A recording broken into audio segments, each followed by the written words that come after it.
Hello guys, this is Lamisani of LSWAT and welcome to the 10th part of this CSS Jumpstart tutorial. And in the last video tutorial we had a look at borders, and in this one we're going to be looking at margins. They're sort of like brothers of borders, you can call it something like that. So alright, so let's get started.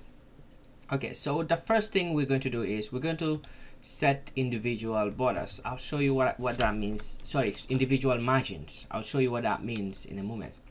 Alright, so in this header over here, let's give it the same border that's been given to this element. So we'll just change it to solid as we did in the last tutorial. So let's change the border of the paragraph to solid, and let's give the h2 a border of 1 pixel, solid black. Okay, so let's go back in our browser and refresh and see what we have. Okay, all right, so if you notice that there's some space in between the h2's container and the paragraph container. Okay, and basically what that means is there's a margin in between the two of them. So a border is the surrounding fence around an element, and margin is how much space an element has in between itself and another element. So just notice that this whole container over here around the header is actually the border for the header. Even though the text inside the header isn't filling it up, it's still this line that I'm following right now is part of the header. So if we want to give more space in between this paragraph and this header container, we have to use something called margins. Okay, all right, so we can apply the margin either to the header or the paragraph, it doesn't matter. So in this case we're going to add it to the paragraph. Okay, so let's say paragraph is as simple as saying margin and then say something like 30 pixels. Okay, so we refresh, guess what's going to happen? All right, so this shifted in two places. It shifted down a little bit and it shifted to the right.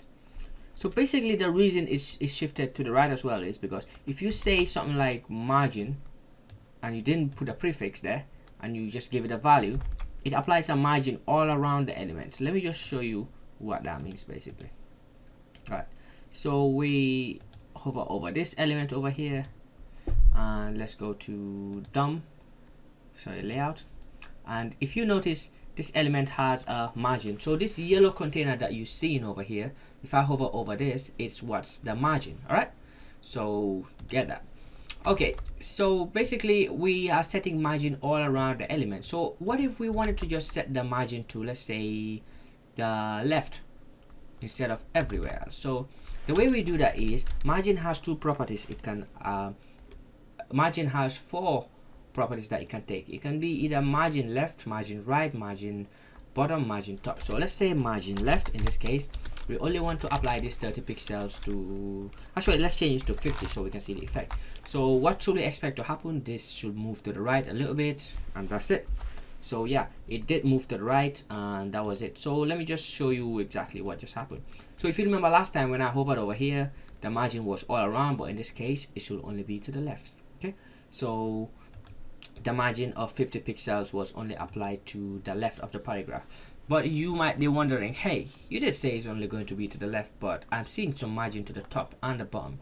And the reason for that is every element has its default margin applied to it before you apply any margin styling in your CSS. What that means is the browser itself gives every element its default margin. So this already had a margin of 16 pixels. So when we said 50, we overrode the margin left. So here was 16 pixels before. So when we said margin left, it did give it a margin of 50 pixels. Okay. All right. So let me just show you one more thing. So if we say margin right of 40 pixels, so you will see what should happen. If I refresh and we come here, the right side has a margin of 40 pixels. Okay.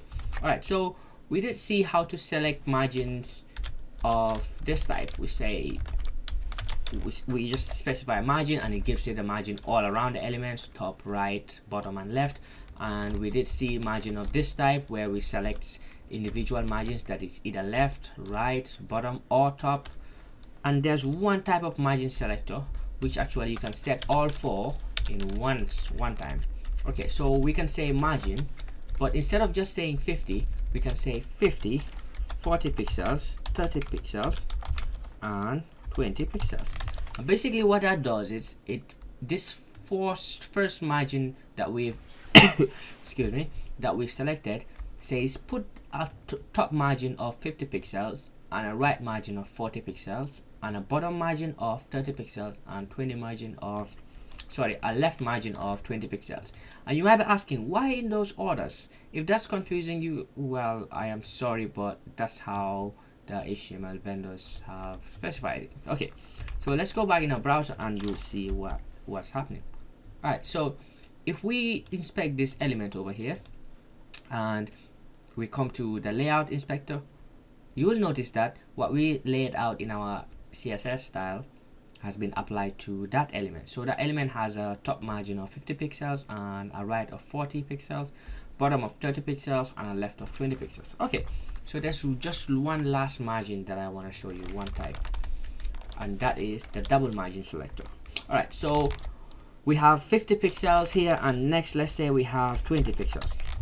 So basically what that's saying is give this element a margin, a top and bottom margin of 50 pixels, and give it a left and right margin of 20 pixels. All right, so if we refresh the element we inspected here, it has a top and bottom of 50 pixels and a left and right of 20 pixels. Okay, all right guys, so there you have it. In this tutorial video we did learn how to use the different margin selectors and how to apply them to elements. And remember, you can not just apply them to elements, you can apply them to classes or IDs, it doesn't matter. All right, okay guys, so thanks for watching this tutorial video as well. I hope you loved it, and I'll see you in the next video. Thanks for watching. Bye bye.